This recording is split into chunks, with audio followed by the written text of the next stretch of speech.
अस्सलाम वालेकुम। I hope कि आप सब ठीक होंगे। इब्राहिम ट्राओरे कौन है और 87 साल की गवर्नमेंट जो है उसको गिराकर हिम्मत के साथ, ईमानदारी के साथ जो है सितंबर 2023 में अपनी हुकूमत संभाली और दुनिया के सबसे कम उम्र जो प्रेसिडेंट हैं वो माने जाते हैं और सबसे ईमानदार। और इन हज़रत बिलाल रज़ी अल्लाह तआला अन्हु जो हैं उनको बड़े आइडियल समझते हैं, ये उनको बड़ा फेवरेट आइडियल भी मानते हैं और उनके नक्शे कदम पर भी चलते हैं।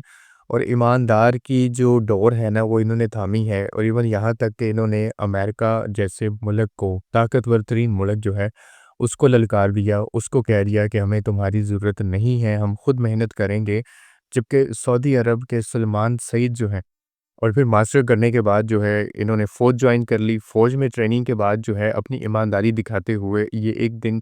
अफ्रीका के सदर बन गए। वज़ीर-ए-आज़म बनने के बाद जो है इन्होंने साख संभाली अपने मुल्क की और उसकी इज़्ज़त बचाने के लिए जब अमेरिका जैसा मुल्क जो है वो इनसे आकर उसने बात की, इनको कहा कि हम तुम्हारे साथ हैं, या कर्ज़ा देने की कोशिश की या फिर वहाँ पर अपने कुछ अड्डे जो है वो चलवाने की कोशिश की, तो इब्राहीम ने दो टूक जवाब दिया, आँखों में आँखें डालकर कहा कि हमें तुम्हारी ज़रूरत नहीं है। और फिर आईएमएफ से भी कर्ज़ा लेने से इनकार कर दिया और बजाय इसके कि दूसरे मुल्कों के साथ अपने ताल्लुकात बेहतर करे, रूस के साथ जाकर ताल्लुकात बेहतर किए और उसके साथ शानो बशाना खड़ा होने के लिए तैयार हो गए और आंखें दिखाए कि हम खुद मेहनत करके आगे आएंगे। न महल, न लग्जरी गाड़ियाँ, और मज़े की बात बताऊँ आप लोगों को कि अब भी वो एक मेजर की तनख्वाह पर जी रहे हैं, कोई शान शौकत नहीं है, कोई महल नहीं इन्होंने बनवाए बल्कि एक सादा ज़िंदगी गुजार रहे हैं। और फिर फ्रांस और आईएमएफ जैसे जो इदारे हैं उनको भी ललकारा और उनको कहा कि हमें तुम्हारी ज़रूरत नहीं है, हम खुद मेहनत करके आगे आएंगे।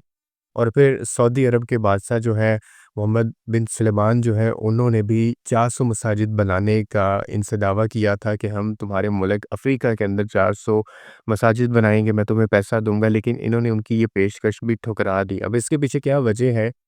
इन्होंने ये कहा कि आप ये मसाजिद बनाने से बेहतर है कि आप उन फ़लस्तीन और गज़ा वालों को पैसे दे दें जो लोग भूख से मर रहे हैं, जो फाकों से मर रहे हैं, फ़लस्तीन की जाकर मदद कीजिए, ये पैसा उनके ऊपर इन्वेस्ट, जबकि मेरे लोग तो पहले ही नमाज़ पढ़ते हैं, हम गुज़ारा कर रहे हैं, आप यही पैसा जो है आप फ़लस्तीन वालों को जाकर जो है दें, उनकी भूख ख़त्म करें, एटलीस्ट कुछ परसेंट जो है उनको खाना तो मिले। और फिर इब्राहिम ट्राओरे जो हैं इन्होंने यही बात सिखाई, हमें सीखने को भी यही मिलता है कि नीयत जितनी साफ़ हो ना आपकी, आपको उतना ही ज़्यादा जो है वो रिवॉर्ड भी मिलता है। आप उस चीज़ के लिए उतने ज़्यादा ऑनेस्ट होके आगे भी जाते हैं।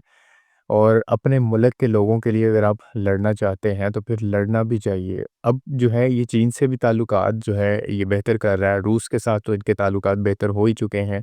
और इमदाद जो है वो रूस ने इस शक्ल में इनकी की है कि उन्होंने पता नहीं कितने टन जो है वो गंदम इनको मुहैया की, ताकि कितने लाखों लोग जो हैं वो अपना रोज़गार, वो खाना पीना जो है वो ईज़िली माइशत अपनी उसको बेहतर कर सकें। और इसके साथ ही साथ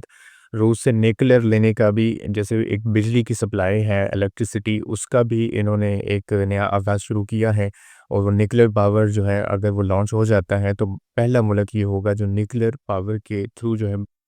और फिर दूसरे मुल्कों से इमदाद लेने की बजाय इब्राहीम ने